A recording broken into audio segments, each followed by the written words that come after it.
Let Yourself Continue was curated for the Grinnell College Museum of Art by Associate Director Daniel Strong for fall 2020. The exhibition includes more than 50 women artists from the museum's collection and was organized to commemorate the centennial of the 19th Amendment as we look to the future with an eye towards the work that continues for security, equality, and justice. In this video, we'll hear Dan talk about the exhibition in terms of habitat and landscape. In the course of Grinnell College collecting works of art, depictions of landscape have moved away from descriptions of the beautiful or the sublime, of topographical peril or idle, toward a reckoning with humankind's impact on the environment, be it the expanse of urbanization and suburbanization, the conquering of new frontiers of land, sea, sky, and space, and the multivalence of the very term, to conquer. Landscape has always been used in art as a field of exploration, experimentation, and as an aspiration or reflection of the human condition, either a mirror of our baser qualities or a corrective, as if nature were both eternal and maternal. With the advances of the last century, we have discovered in this century how conquerable and fragile our environment actually is. It is no longer unthinkable that humans can, and just might, destroy it. How does acceptance of that knowledge, or indeed denial of that knowledge, affect our conception of the habitat in which we find ourselves? This hand-colored engraving, after a drawing by the 17th century naturalist and illustrator Maria Sibylla Merian, reveals to us the artist's best intentions, an explorer's desire to understand and to document the world in all its multitudes and processes, in this case, from caterpillar to butterfly. Taking transformation as her subject, the artist, through her mastery, transforms both scientific knowledge and the art of nature illustration. In this case, as in many, there is a colonial angle to be reckoned with, the German-born artist, then a resident of Amsterdam, having pursued her best intentions, her field studies, in the Dutch South American colony of Suriname. Another goal of exploration, besides the end to come, to see, and to conquer, has always been cultivation, typically of capital rather than good human relations, and our own habitat of Iowa is no stranger to this, its land having been cultivated beyond all pre-20th century recognition.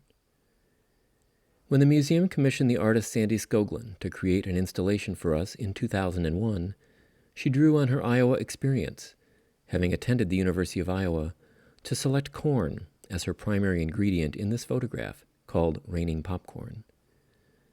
Virtually synonymous with Iowa, and a staple of both its social traditions and its economy, corn meets the elements of fire and water in this piece, elements that are crucial to its natural and commercial fruition, but also its destruction, as Iowans experience in equal measure, it seems, year after year, relying on mutual, commercial, and government aid to survive the ritual cycles of trying times.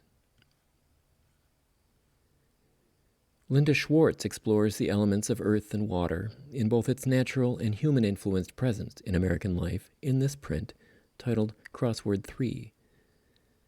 Inspired by the ciphering system of the 9th century Benedictine monk Rabanus Maurus, who created visual poems using letters arranged on a grid of 36 lines composed of 36 letters, Schwartz combines the names of hundreds of bodies of water derived from the United States Navy's list of all the American waterways.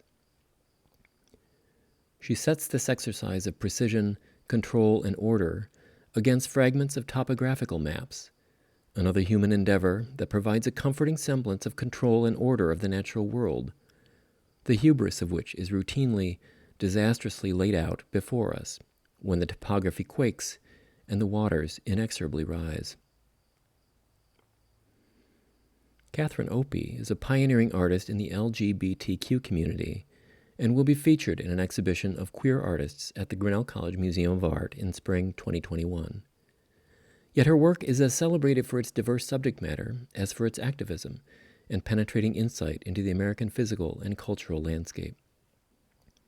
She has created bodies of work focused on the Los Angeles freeway system and Minnesota ice houses.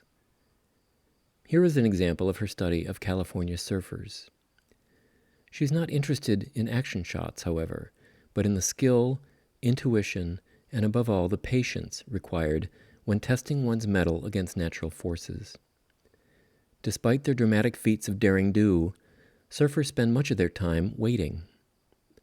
While they hold a place in the popular mindset for their surfer dude culture and syntax, the artist notes that surfing brings together the young and old across numerous socioeconomic strata. And while it thrives as a community, particularly in Southern California, surfers spend most of their time alone, in a condition of desire, anticipation, and stasis. What more potent image in our own uncertain time than of a human being, half submerged in approaching waters, with an expectation, either real or delusion, of rising above and riding the tide? Discover more questions posed by objects in our collection at grinnell.edu/museum.